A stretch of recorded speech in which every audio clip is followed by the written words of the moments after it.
Hari ini dalam rangka bersyukur tentunya ya, pengen kumpul silaturahmi sama keluarga dan para guru-guru. Sekaligus memang ini juga syariat di dalam Islam, disunahkan Nabi melakukan itu kepada cucu-cucunya. Jadi ya berharap dapat pahalanya, dapat keberkahannya. Dan yang paling bahagia sih ngelihat senyumnya orang-orang tersayang ya, ngelihat bagaimana istri, papi, mami, mama, bapak, keluarga besar bisa kumpul bareng, ngelihat mereka senang, ngelihat ini cucu terbaru ya, anak-anak terbaru, ponakan terbaru ya, bahagianya mereka itu sih yang paling mahal. Alhamdulillah. Iya, memang kan secara aturan dalam Islam kalau anaknya laki-laki kambingnya harus dua, perempuan satu. Nah ini berarti kambingnya kudu empat, dua tambah dua. Alhamdulillah. Tadi udah dipotongnya kemarin. Saya udah potongannya kemarin, hari ini mah udah dalam bentuk udah siap disajikan ya. Yang mungkin juga nanti mudah-mudahan semuanya kebagian. Harusnya cukup semuanya kebagian. Emang udah dilebihin ya. Coba. Tapi kalau ini kan jadi kayak sebuah penantian panjang ya. Iya. Terakhir lah begitu, itu seperti apa sih Pak perjuangan sendiri? Perjuangannya Masya Allah ya, kayaknya semua udah dicobain. Karena memang kalau di bayi tabung itu kan proses yang paling terakhir kalau secara medis ya. Kalau misalkan kayak udah inseminasi buatan udah nggak berhasil, terus pakai yang herbal atau jaga makanan, minuman, kesehatan ya, dengan semua masalah yang dihadapi, PCOS, tuba fallopi tersumbat dan segala macam, alhamdulillah beres juga, dapat juga ya, tanda kebesaran Allah aja. Dan kami yakin yang udah diperjuangkan gak ada yang sia-sia, pasti mudah-mudahan jadi pahala, jadi amal soleh. Terus sekali lagi yang paling mahal adalah ngelihat bahagianya mereka sih, orang-orang sayang, bahagianya Yunda, bahagianya keluarga. Nah.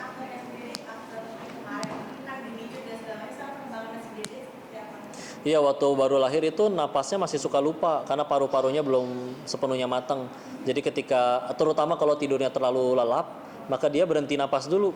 Maka jadi harus pakai alat tuh dibantu yang dicolok nyampe ke paru-paru. Ada dua, biasanya ada ventilator atau juga ada CPAP.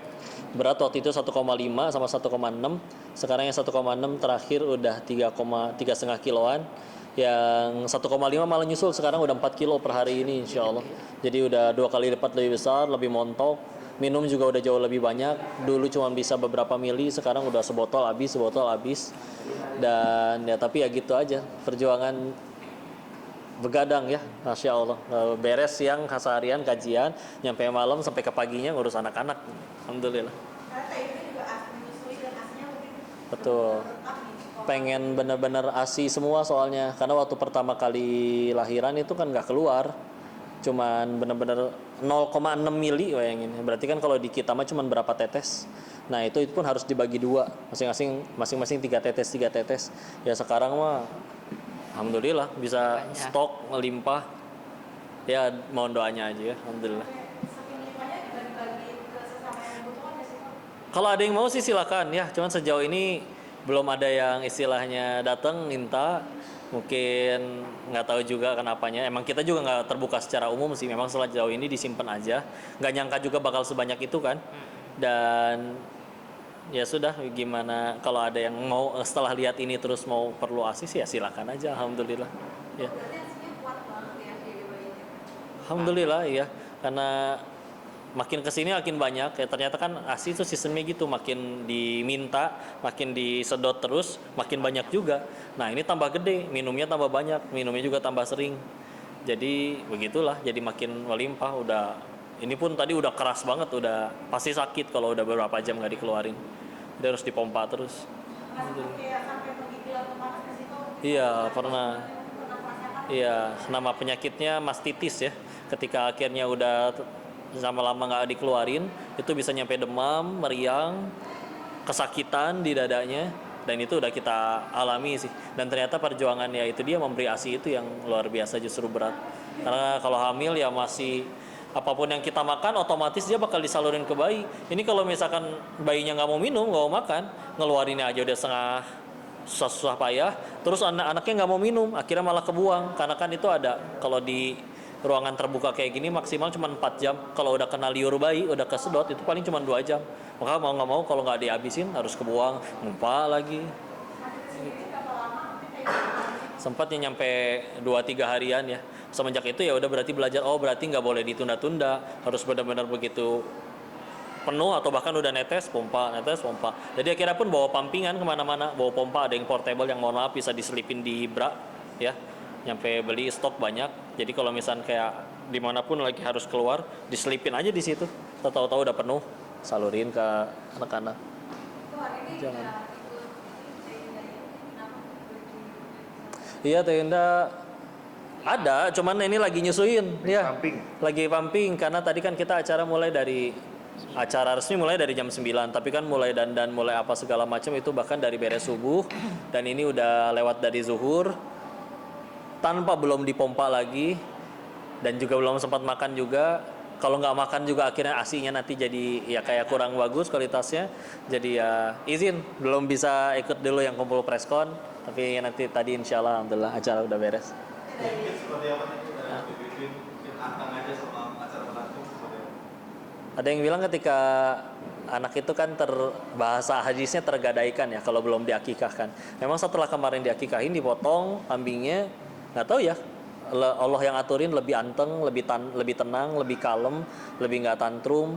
Kita tahu ya resikonya akhirnya dilihat banyak orang, kan ada yang namanya di dalam Islam namanya penyakit ain, yang kalau ada ngelihat terlalu kagum atau terlalu benci tanpa diingatkan atau ngucap masya Allah tabarakallah, itu akan disukai oleh bangsa jin dan dia nanti nggak gangguin si anak-anaknya kalau dalam syariat Islam seperti itu. Makanya nanti kalau misalnya ada yang tanpa alasan apa-apa, nggak pup, nggak lapar, minum udah tapi rewel, ya mungkin bisa jadi seperti itu. Gimana tuh caranya? Ya di ngajiin aja sering-sering tiap hari, bacain Quran, dibacain zikir pagi petang al-masurat. Orang tuanya jaga ibadahnya, mudah-mudahan Allah jaga anak-anak. Iya. Iya, dari orang tuanya dulu, tadi saya dulu Teh Yunda, terus ini papi maminya Koko, mama bapaknya Teh Yunda. Kayak gitu keluarga-keluarga besar yang dari papi, dari Ami, dari keluarga yang dari Teh Yunda juga. Walaupun sedikit yang datang karena mereka kan dari Medan ya, Pematang Siantar. Tersebarnya juga kebanyakan di Sumatera, nggak pada di Pulau Jawa. Terus guru-guru ngaji kami, terus keluarga-keluarga besar, kerabat. Udah, alhamdulillah, dan sahabat-sahabat.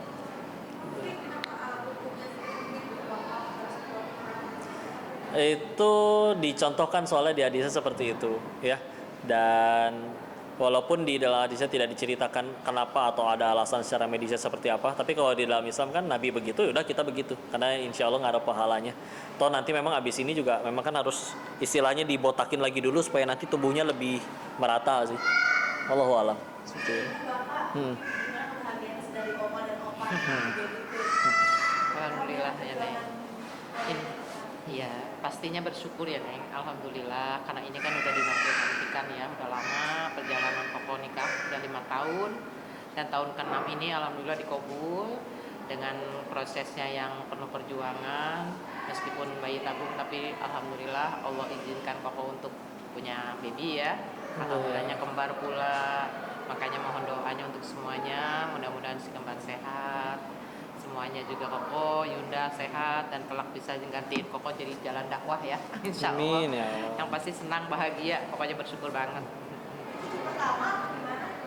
Cucu yang keempat kelima. kelima. Iya udah punya 3 kan dari adiknya Dio. Nah Koko ini 2, insya Allah nanti adiknya menyusul lagi, kembar lagi jadi 7. Amin. Amin ya Allah. Amin ya Allah. Sila. Alhamdulillah berkah nih. Tapi ke diri sendiri mensupport dari Yunda, dari mana kan menjaga baby sendiri. Iya. Seperti apa sih itu dari bangun subuhnya kan kayak ini kan masih sering bangun Iya. pagi segala macam. Iya. Gimana tuh untuk cari support dia tetap kalau kata orang tetap ibunya tetap waras gitu loh. Iya, ya apapun yang bisa dilakuin ya. Karena memang ya itu dia betul yang harus dipikirin ibunya dulu. Anak-anak mah nggak akan inget hari ini ngapain aja. Nanti pas sudah mereka umur gede nggak inget berapa tahun lalu waktu kamu masih umur 2 bulan inget gak apa yang terjadi? Nggak inget sama sekali. Sedangkan jadi bunda itu Masya Allah beres nyusuin 1, beres pompa 1, yang 1 bangun, 1 tidur, 1 lagi ada yang bangun. Ketika mereka udah pada tidur udah harus penuh lagi, pompa lagi, beres pompa udah ada yang bangun lagi, yang benar-benar jadi zombie nggak ada tidurnya kayak gitu. Dan dengan akhirnya segala macam lelahnya, capeknya, tanggung jawab yang ada, ya harus jadi support system sih untuk pasangan. Gimana caranya agar supaya ya tadi betul ngejaga kewarasannya. wanita itu perlu untuk dibuat mereka setidaknya menyadari setidaknya akan ada satu laki-laki ini akan selalu mendukung dia apa adanya, apapun kondisinya, apapun permasalahannya. Jadi ya sudah, bismillah, nggak boleh serba tuntutan, mana ini kewajiban kamu, mentang-mentang udah punya anak ya kewajibannya tidak dijalankan, nggak akan beres kayak gitu mah. Jadi ya udah, sama-sama saling ngalah, pahamin ini, karena ini adalah yang banyak diidam-idamkan oleh para pejuang garis 2 di luar sana. Maka begitu udah ada harus lebih banyak bahagianya daripada ngambeknya. Kalau udah ada malah tambah banyak keselnya, ya takut kufur aja di hadapan Allah. Sampai sekarang masih bersama-sama untuk merawat sama nenek juga. Ya, mami papi sering datang ke rumah walaupun yang memang tidur dan nginep ya, standby. Beliau sebetulnya rumahnya di Pematang Siantar, tapi semenjak dari hamil sampai per hari ini anak-anak udah mau 3 bulan pun ya akhirnya tinggal di tempat kami untuk gendong, bantuin, gantian gitu ya. Biasanya ketika kalau lagi keluar dakwah, ceramah, kajian, ya yang nemenin Yunda sama mamanya. Kita nggak pengen pakai babysitter, benar-benar mereka